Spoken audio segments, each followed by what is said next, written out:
We introduced the energy sector levy, and our anticipation was that looking at the revenues that were going to be generated by the energy sector, within 5 years, we would have been able to clear the legacy debt. And so we passed the ESLA levy.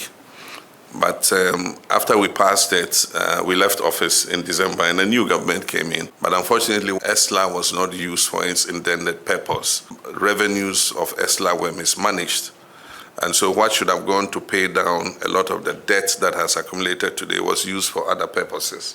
And so we have the situation we have. And like I said, while we take responsibility for solving challenges, because that's what we're elected to do, we must let the Ghanaian people to know what the situation is. Now we have an energy sector that is burdened with debt, highly inefficient.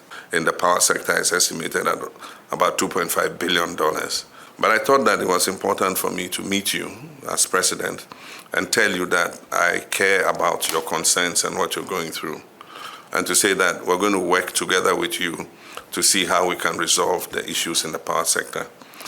The first thing is for us to deal with the issue of the value chain, the whole power value chain.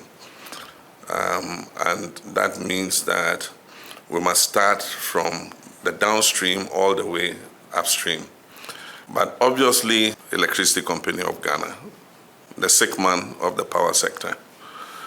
I mean, you can't run an electricity utility and make 40% commercial and technical losses and continue to think that you have a viable business.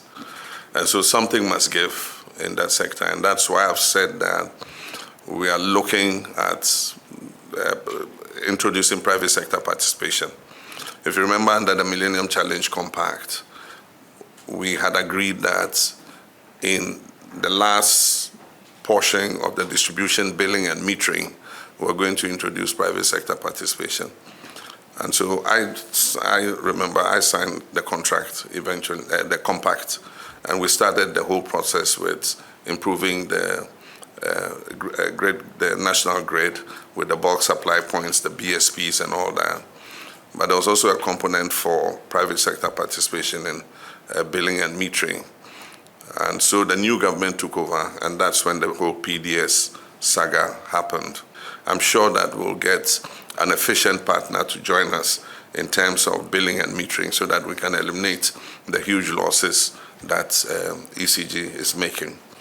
And so we're willing to take the bull by the horns and reform that sector of it, and also reform the governance in ECG so that it's running more efficiently than it does currently.